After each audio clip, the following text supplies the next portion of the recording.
Hi, everyone. Thank you so much for joining us for another edition of Adam Interviews, where we are talking with people doing exceptional work in our community. And our two guests are certainly doing that right now. One of them you might recognize.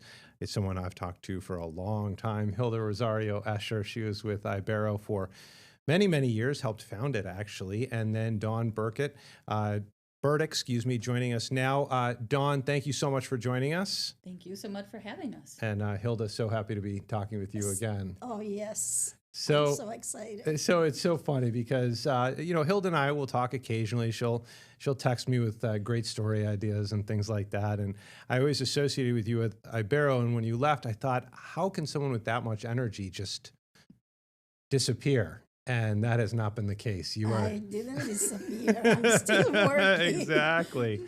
So we got to talking, and you were like, you got to check out what I'm doing now, Rochester Home. Why don't we talk about that first before we go forward? What is it? What have you been doing? Well, Rochester Hope is an organization that started about 3 years ago. And we have a pantry. We're serving basically the whole area of Rochester, but we are located on the St. Michael Hall. We are open every Saturday and sometimes on Tuesdays. And basically the pantry is a very different way to address the needs of the community, especially in the 14605, 14621 area codes.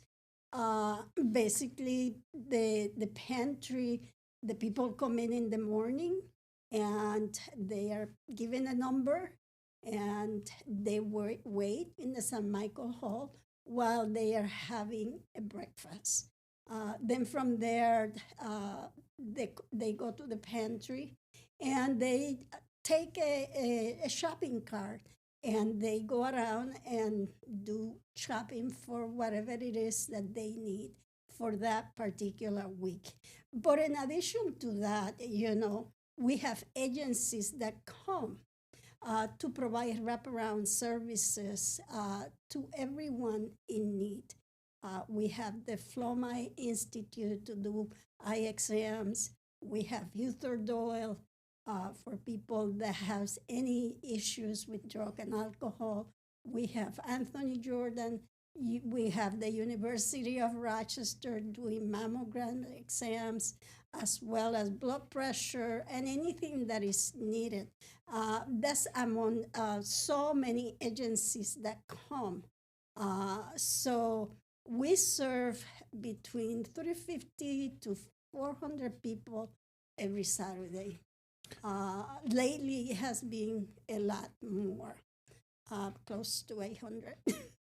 So I'm very happy to be able to be doing that work because, as you know, working for that community has always been my passion. In addition to that, I am the upstate representative for La Dorche Home Care, which is a company based out of Brooklyn, New York. And they just opened a senior day program here on Lampon Road. And it's for seniors that have dementia and or Alzheimer's. And they have a very different way to approach using music therapy as well as art therapy. And they have been very successful because they run the same programs out in Brooklyn and Manhattan. So that's someone, I'm doing a lot more, but I could take a long time. So. Yeah, no, look, and by the way, I think I said Rochester Home, I just misspoke. Rochester Hope is what Hilda and Dawn are working on. And it's interesting, by the way, just a quick segue here, Hilda, I interviewed last week Dr. David Greenberg, who's going to be coming in. He's studied at Cambridge. He's going to work with Eastman and URMC, Eastman School of Music. I don't know if you heard about him. And he talks directly about the impact music can have on patients. Absolutely. Well, we have seen great results using music therapy with people with Alzheimer's as well as dementia. Yeah, absolutely. I want to talk more about that role, but back to Rochester Hope for a minute. Don Burdick, you are the executive director. Hilda mentioned that the need has increased over the last several weeks. Why is that? What does that look like? Well, so everybody's aware of what happened with the SNAP benefits being delayed, which caused a lot of fear and concern among people that they just wanted to be able to feed their kids. And so we did see a dramatic increase, nearly double for a couple weeks. Um, but we were able, thanks to the partnership with FoodLink, that they really stepped up and were able to provide the food. And so we provided the volunteers, and so people received the food that they needed to for their home for those few weeks.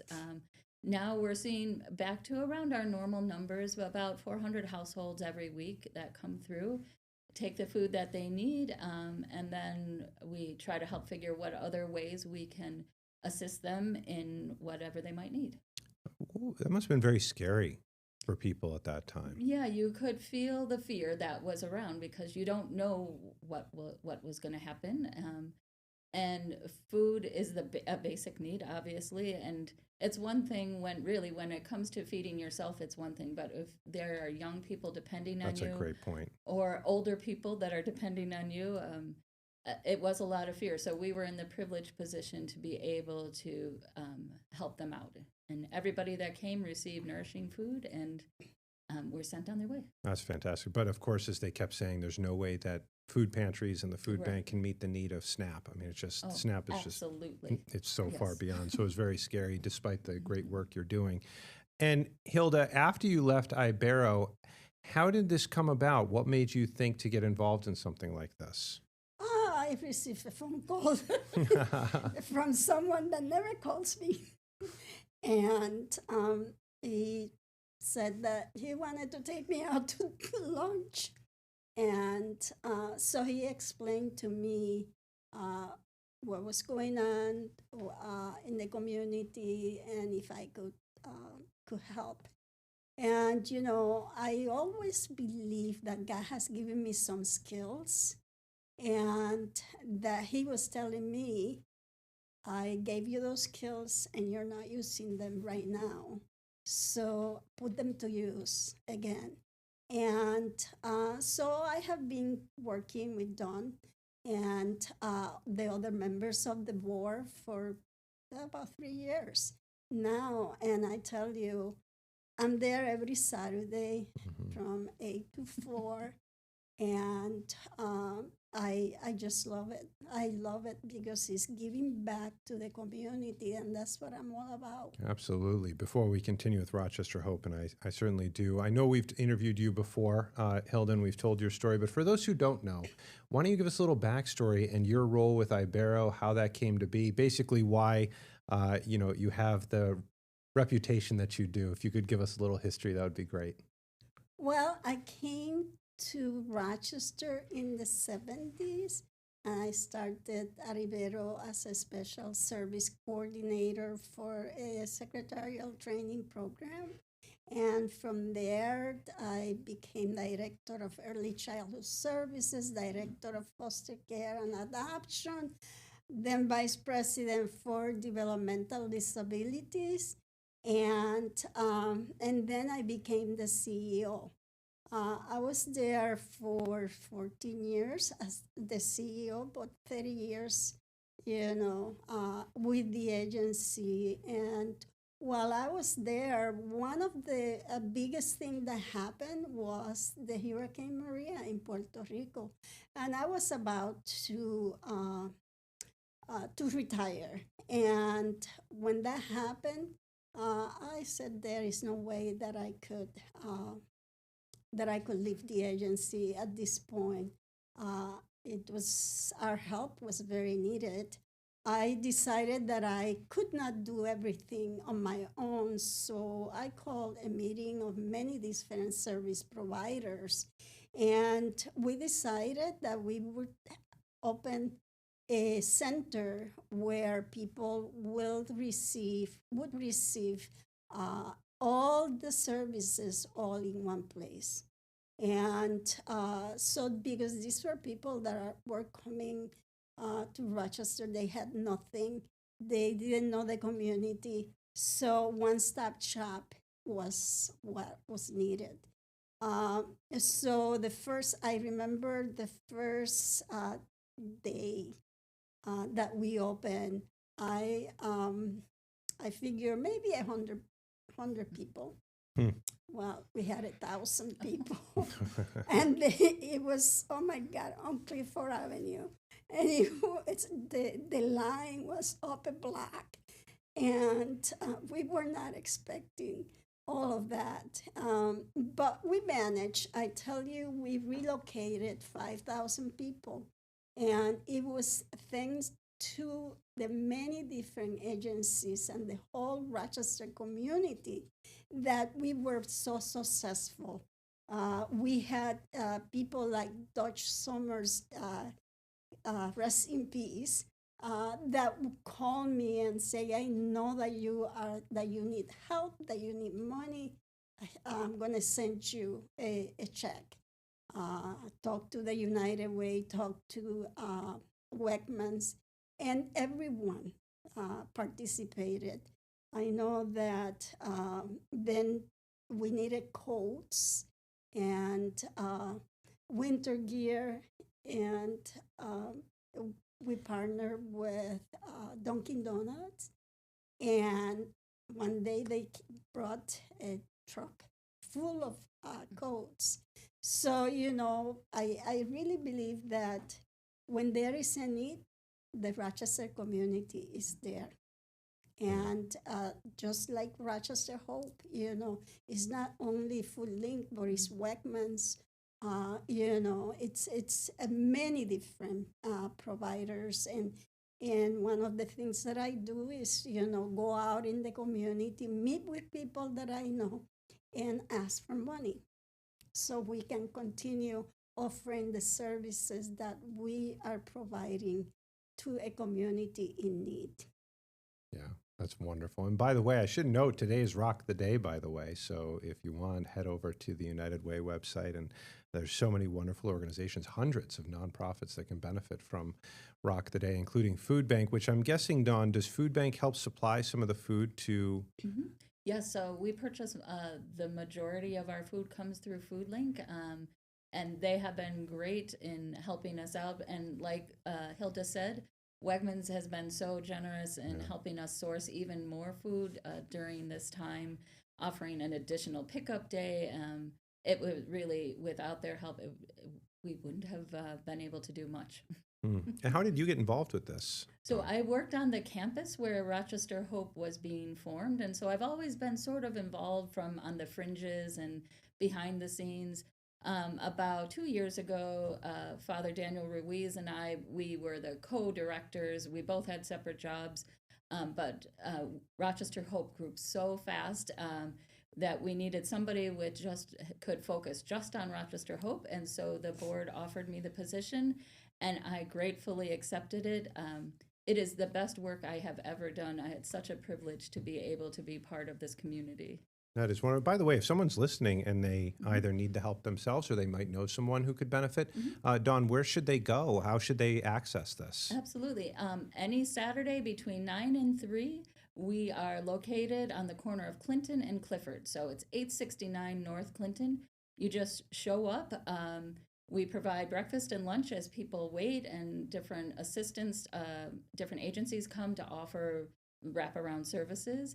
And then we provide, it's a client choice pantry. I'm sorry, you don't need any documentation. You just come, and we're happy to share what we have with you. You choose the food that's right from your family. And then more important than the food that we give is we try to offer people the chance to see their own dignity. How can we help reinforce the dignity that each person comes in with the hope that somewhere else in their life they'll be able to recognize other people's dignity, and our world grows from there. So just come any Saturday between 9 and 3. We also have a website, rochesterhope.org, and there's a little more information on there. I love that so much, and that's so true. Often, I always say when we do Food for Families with Food Link every year, which is, by the way, it's coming up next Friday. I mean, it's happening right now. You can buy the brown bag of hope at any Tops location, but we're going to have the Food for Families drive. Some of the people who are most generous are those who benefited Yeah, most in the definitely. past, Absolutely. which is so incredible. And so, Hilda, obviously, this is North Clinton associated with a large Latino community in that area. Has it been, when it comes to food service and charity and things like that, has it been underserved over the years, or have there always been resources like this? It has been underserved, you know. So I mean the whole 14605, 14621 has been underserved, and that is where people feel there is a concentration of poverty, and there is a food desert, and people feel like hopeless and no one cares. So now we have that pantry there, and they have people like us taking care of and everything, and just on a volunteer basis. We don't need to be there, but we do it with love, and they can tell, and it's amazing because besides being there for the groceries, they also have developed like a place where people gather, and to chat and to relate to each other. And we have people from different walks of life, and the lunches, the breakfast, the lunches are all from volunteers. It's incredible. Volunteers. We work with about 500 volunteers. And 500, that's incredible. So, it gives people that sense that they are not alone, that there are people out in the community that really care. And if people want to volunteer, where should they go? Should the same website? How does that work? Yep, you can go to the same website, and it'll have information. Also, my contact information is on there. You can also just show up on a Saturday, and you can come to see, or you can come to help, and we'll put you right to work. We got plenty of things. But really, the chance, when you come and offer hope, you receive hope in return. It's a really beautiful thing to watch. I couldn't agree more. Yeah. My son, we got him into volunteering, and we helped out in a pantry that delivers the food to some of the towers in the area. And he, 13 years old, got to experience that and the need that's out there. And it just makes you, you love helping, but it makes you appreciate what you have too, Yep. Which is wonderful. So I don't know who wants to take this one, but there's obviously a lot of talk and action around immigration right now. Has that caused any hesitancy for anybody to come out publicly and get food or anything like that at this point? What's the response been within the Rochester Hope community to that? So we serve a variety of people from every nationality, and so there are some people that feel very scared, and so people that we can identify in that situation, we do everything we can to get them the food that they need. There is fear, and so being a stable presence offers that reassurance that, like Hilda said, they're not alone, that somebody cares about them. And so we do our best to check in with people to make sure, and when we don't see them in a while and they come back, we're so excited to see them and make sure that they're safe. Yeah. Hilda, do you want to add to that at all? I agree with Don. We have noticed that different people from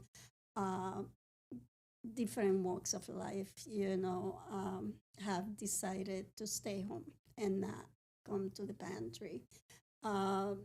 But those, like Don said, we, make a point to reach out and make sure that they have what they need.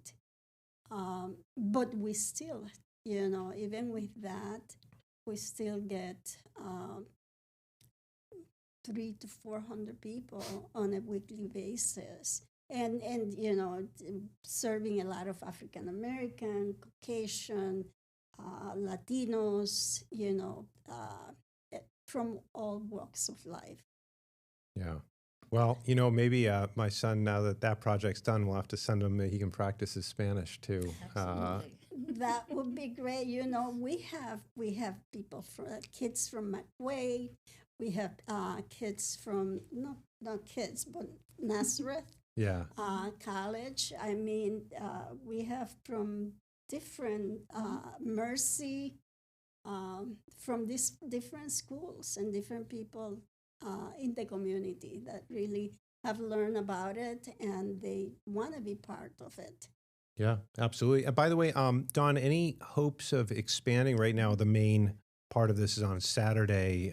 Anything in the works? Yes, actually, we're doing a physical expansion right now as Oh, well. that's We're nice. expanding our space so that we can serve even more people and more quickly as well. And so we're the roof's going on right now. We can't wait till it's done. So we're expanding there. And then as the need arises, one of the things that's great about Rochester Hope is they wait till the community brings the need forward and then responds to it at that time. So when we have more people, we'll figure out what's the right time to meet people's needs and keep going that way. Yeah, absolutely. And Hilda, I just, I have to note again that you ran Ibero, which was a massive organization for many, many years. And now to do this, is there any retirement plans in the offing here, or what's happening? Absolutely not. That I can't. I mean, while there is a need, I will always be around to help the community. I mean, it's amazing work what we're doing, and I really encourage the Rochester community to donate to us and to volunteer. It's very, very important, the work that we do, because you have a distressed community, an underserved community that now they see again people that care. Yeah, And it's as important sometimes. you can see the difference. People say, well, and you serve so many people and they are all in one room and there is no issues.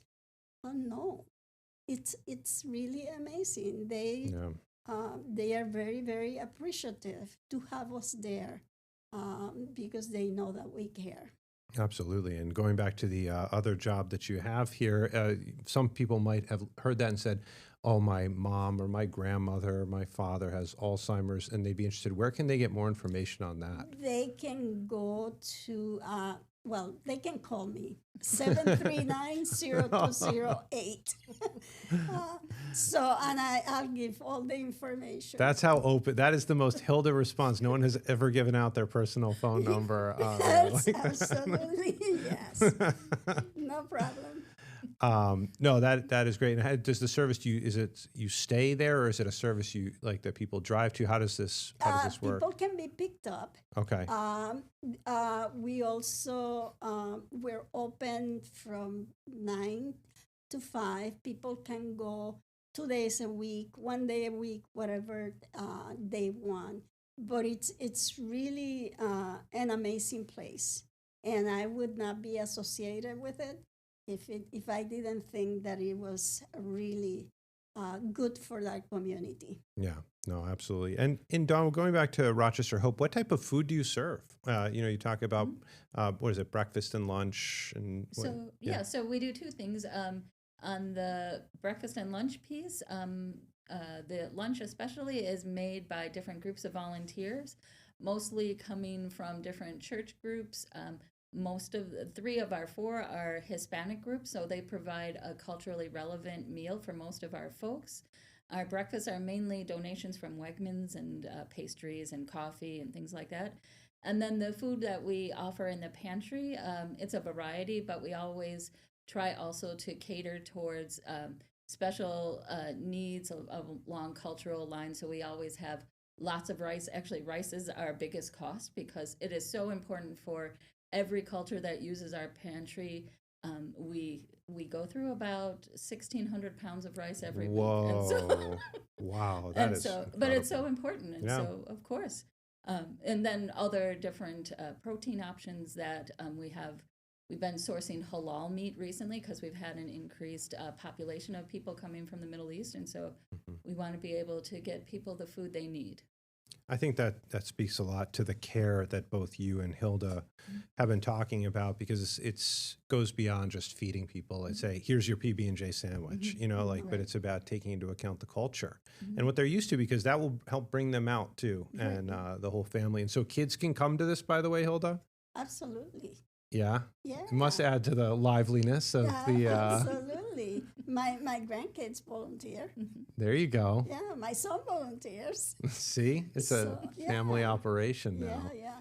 But one thing that I also have to say is that a lot of the participants that we got are also seniors who really can make ends meet because of the way, that the economy is.